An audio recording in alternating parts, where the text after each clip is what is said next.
there's a few things I want to share today.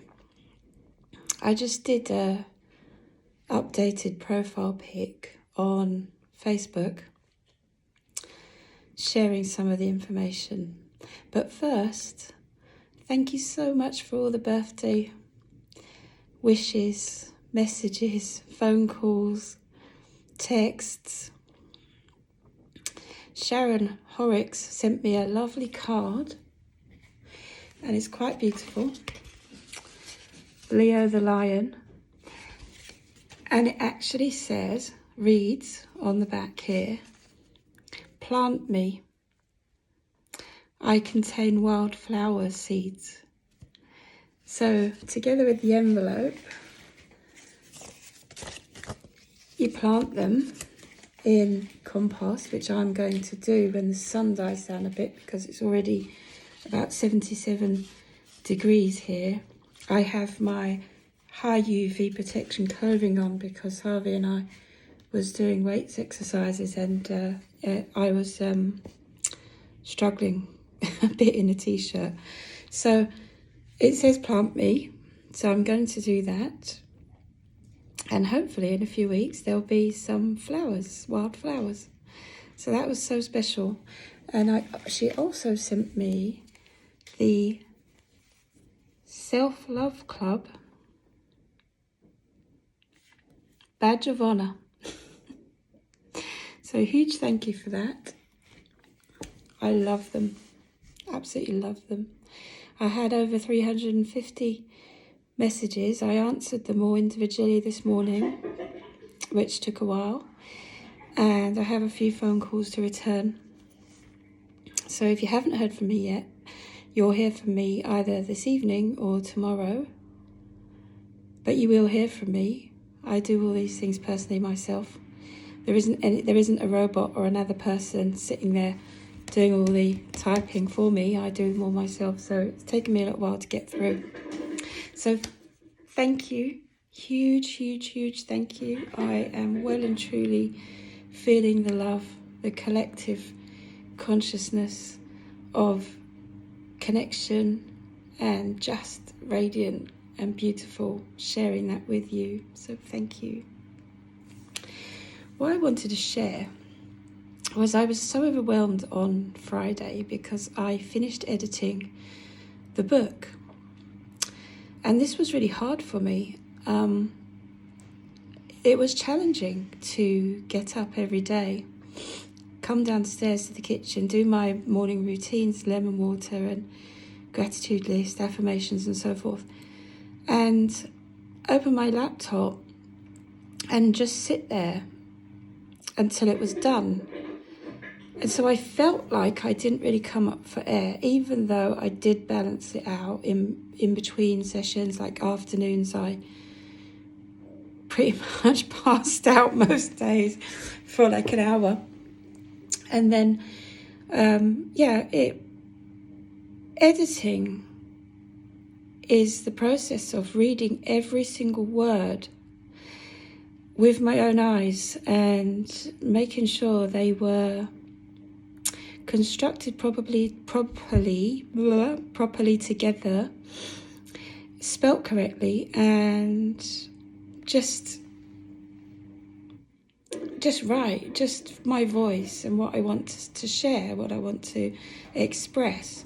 Every chapter has been split up into knowledge, so I've given the professor in me, the professional knowledge of the subject for each chapter. So like we have gratitude, why that's important, how it rewrites neurological pathways in the brain, how it gets the brain to work simultaneously, how it tricks the critical factor guards into allowing you to update continuously your outdated comfort zone, which they're keeping nice and compact and trying to prevent you from expanding.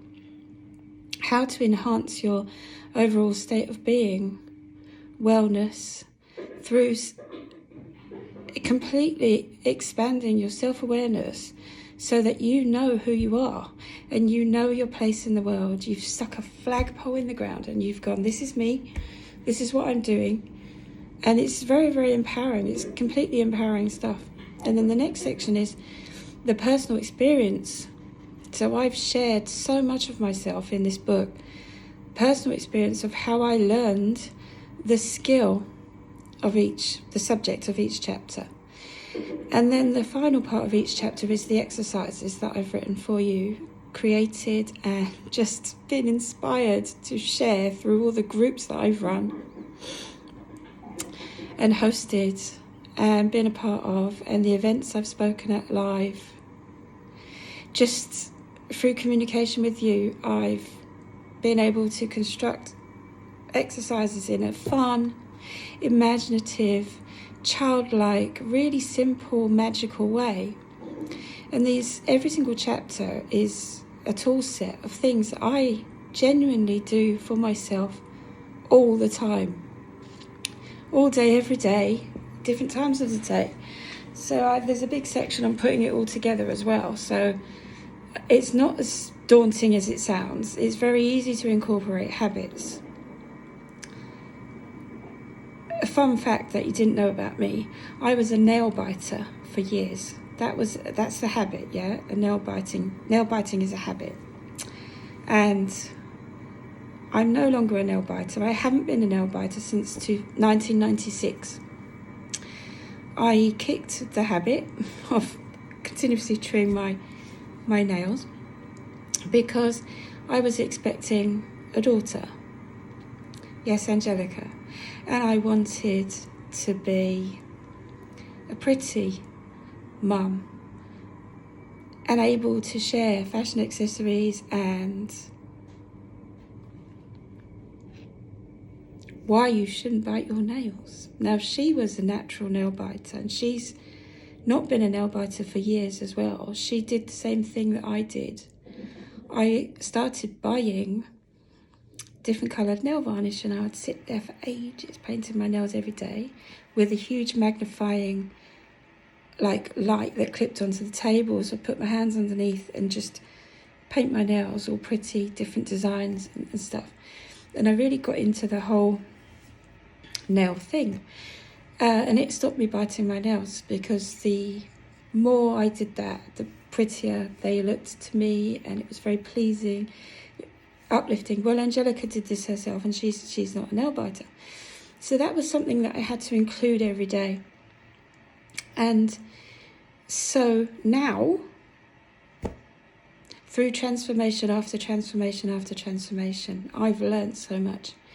And it's very easy when you want to do something, you will find a way to include it in your day. So, for example, I know a musician who avidly wanted to learn to play the guitar. Brandy Rowe is his name. And I've inspired him for about 12 years now.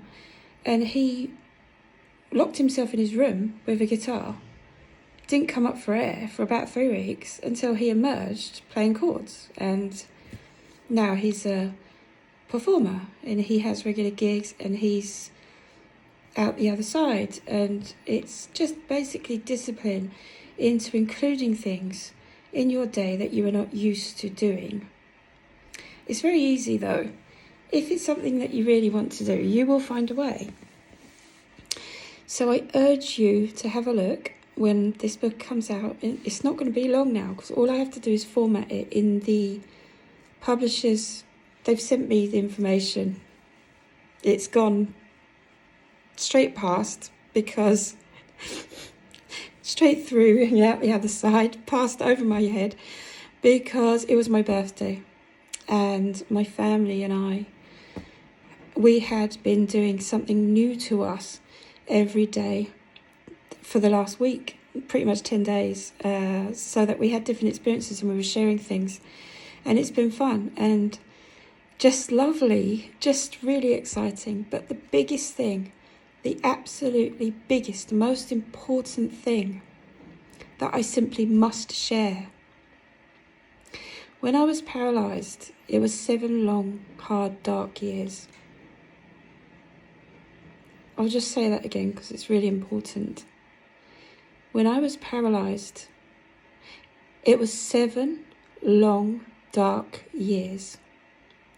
Now, through writing this book, I had to get out volumes of my journals and listen to voice notes that I had made for myself at the time. And I've learned,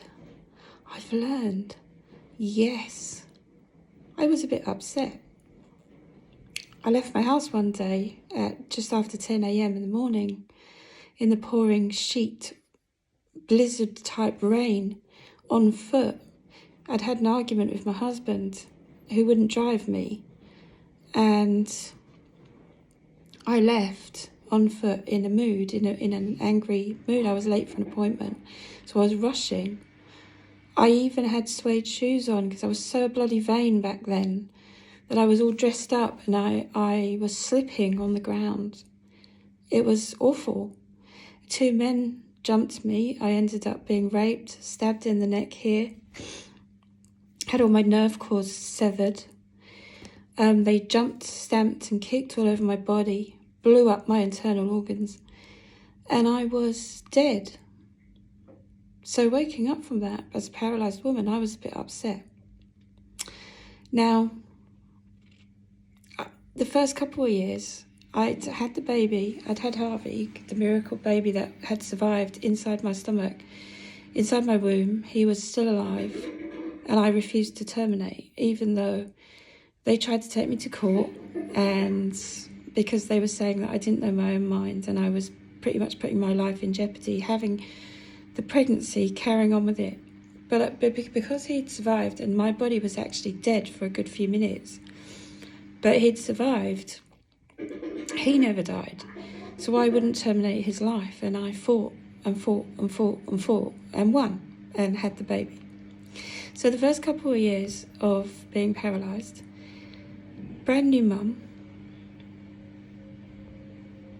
I was, the paradox, the parallel universe to that was I was just willing myself not to wake up every time I closed my eyes. I was so upset at having lost everything. Lost the ability to walk, be a woman, urinate, scratch myself, feel pins and needles. There were so many things that was just gone. The ability to sweat, internal organs that had just dissolved, they'd just burst into and ripped and just gone. So I was upset, but parallel writing this book, it's given me a heart full of abundance, because I never stopped being a mum. I never stopped being me. Yes, I was in private hell. Yes, I was devastated. I was in hell. But I breastfed that baby until he was nearly 2 years old. I carried on being a homeschooling mum. Now, I've done a lot of talking with my children, all 6 of them, whilst writing this book this year. And I've got to tell you, their memories of that time. At first, I felt a bit blank, like I'm sort of sitting there. I was there, but not really there. And I always felt like I'd let them down, like I was so useless, so fat, so destroyed, so unable to function. But no, that's not true. Through getting out all my volumes of journals, listening to voice notes that I had made myself while I was in hell, and talking with my children now, to hear them speaking, it's like, oh my gosh, like I'd totally forgotten about stuff. It was just not there. It was but hearing them and being able to recall the magic and the essence and the true essence of me that never died, that was still there. That's just the me that you know now. Is the person that dealt with all that and coped with that situation. And I did so much with them. I never left them. Not for a second. Now, I've given public talks and I've stood there saying, you know, it was soul destroying hearing my children growing up in the distance. Yeah, because I encouraged them to play outside, and I didn't want them stuck in my room, and I had so much guilt and shame. And, you know, they'd be sitting there and my waste bags would be overflowing, and the smell and everything. It was just, I felt shame. Look, physical reaction while I'm saying this to you now, because I've been releasing it all day and yesterday, my mouth started itching as I started speaking that truth in vulnerability. My face started twitching. You get physical reactions when you speak your truth. The hairs are standing up on my head, like it feels like there's a sensation, because it's releasing. It's powerful. It's my energy field is expanding because I'm living in truth, complete and utter abundance of truth by saying this to you. And my nose is starting to drip as well, look. So, by looking back at the most trauma-filled, hateful, dark, suicidal moments of my life, I am now able to clearly see I am me. I've always been me. I never left myself. I never left. No one stole anything from me. I retained myself, I preserved myself, so that I'm now completely and utterly out the other side. And I'm able to share with you that no matter what you have experienced, and no matter what you might be going through right now, I beg of you, look at it with a different set of eyes. Look at it with a different heart. Look at it all with a different essence. And you will find that in every single situation, no matter how dark, no matter how bad, no matter how just gut-wrenchingly awful it is at the time, there really is sincerely and graciously and humbly, there is magic in every single situation. Now, if I can say this to you after having overcome, I'm a vibrant, beautiful being, and I'm well and truly out the other side. Writing this book has been the most magical experience of my life to date, apart from having my children, giving birth. I gave birth as a paralyzed woman. No one can ever take that away from me. I did that. I also did it without allowing them to drag me to the hilt. So they kept telling me, you're paralyzed, you're paralyzed, you're paralyzed. I kept saying, yeah, but inwardly, I know everything that's going on. I can feel stuff because my mind was feeling. So when they did the slit across my abdomen to pull the baby out, I felt the moving, the tugging, the pulling, the leaning on me, the pushing, everything. And they gave me so much drugs, but my mind was so strong, I did not pass out. My jaw was vibrating with the toxicity. I did not fail this baby. So, if I can go through all of these things, be able to fully function, shrink myself to the being that I want to be. Now, losing weight isn't for everybody, But I wanted to be fit, physically fit and healthy. I also wanted to be a martial artist and be fluid like water.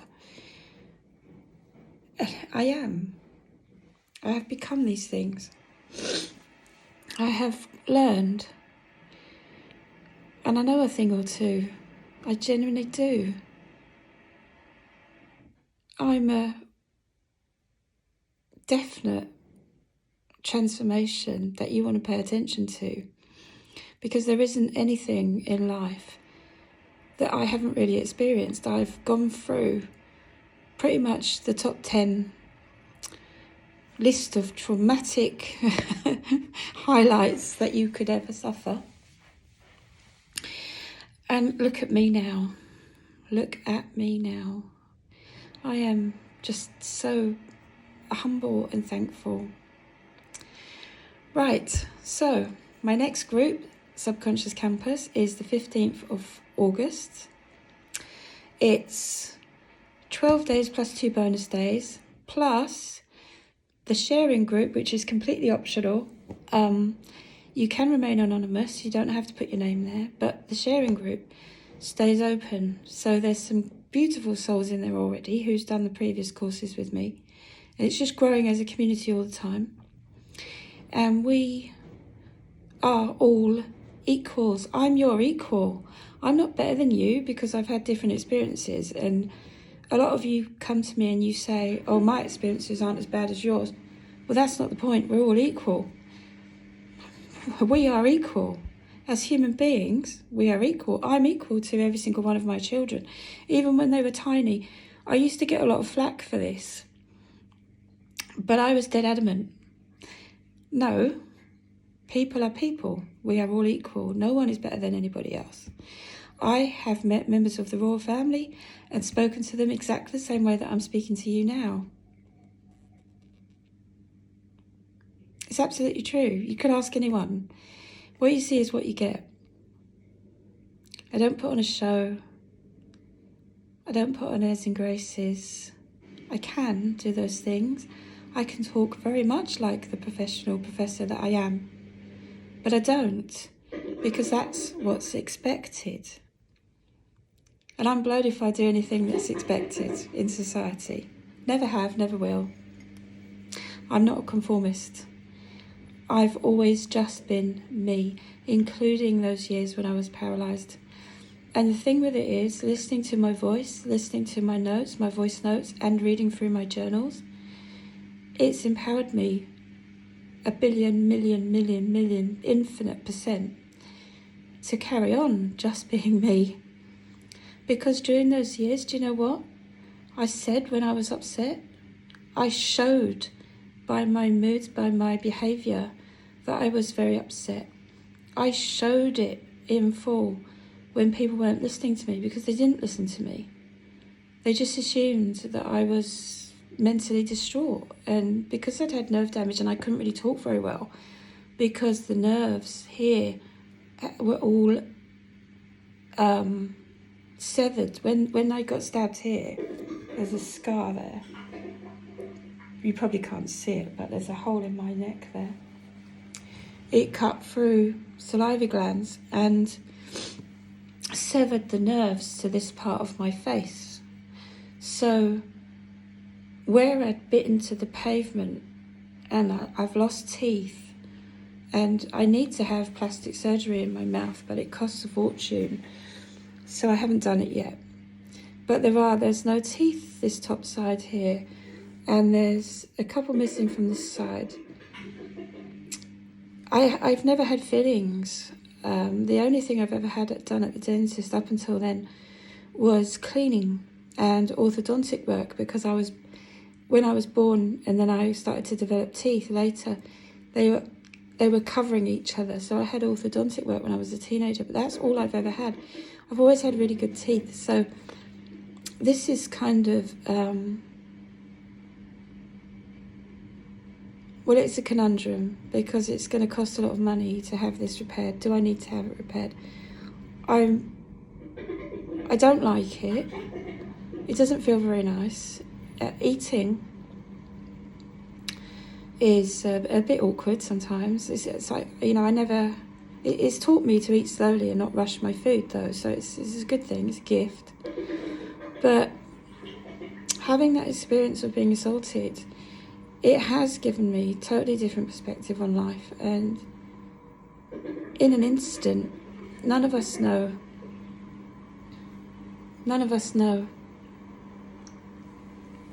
how, when, what is going to arrive, and taking life for granted is not the way to go. I will never, ever, ever take it for granted again, ever. Every day I bend down, tie up my shoes. It's such a magnificent experience. Trainers, whatever. When I do up my ballet shoes and my dancing shoes, I just get so filled with excitement. It's just so funny. People look at me like I'm crazy, but I just get really happy. And then walking, the art of putting one foot in front of the other and gliding across the floor, just wow. That will never get old for me. Even like walking with my granddaughter, Keris, it's just like she's holding my finger, and just like I used to do with my dad when I was tiny, and just walking along, and it's like she's singing away, you know, like, and I'm just, whoa, this is so fantastic. Like, I will never take it for granted. So we are all equals, and none of us know what's going to happen ever. So making the most of who you are, what you have built in, what you have in your energy field here, and like expanding all the time, increasing your self-awareness, just being you.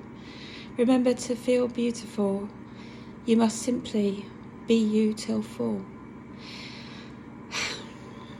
So I urge you, whatever the circumstances, change how you see how you change.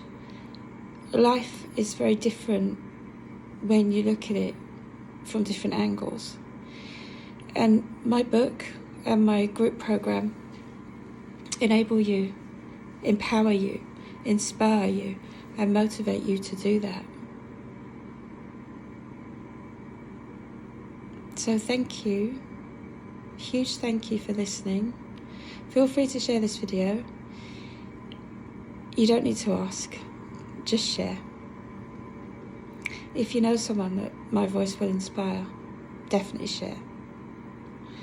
I'm humble, so grateful for your presence. Thank you so, so much for holding hands with me and being along this journey. I am uplifted and inspired by you all the time, and I just love you to bits. Thank you so much.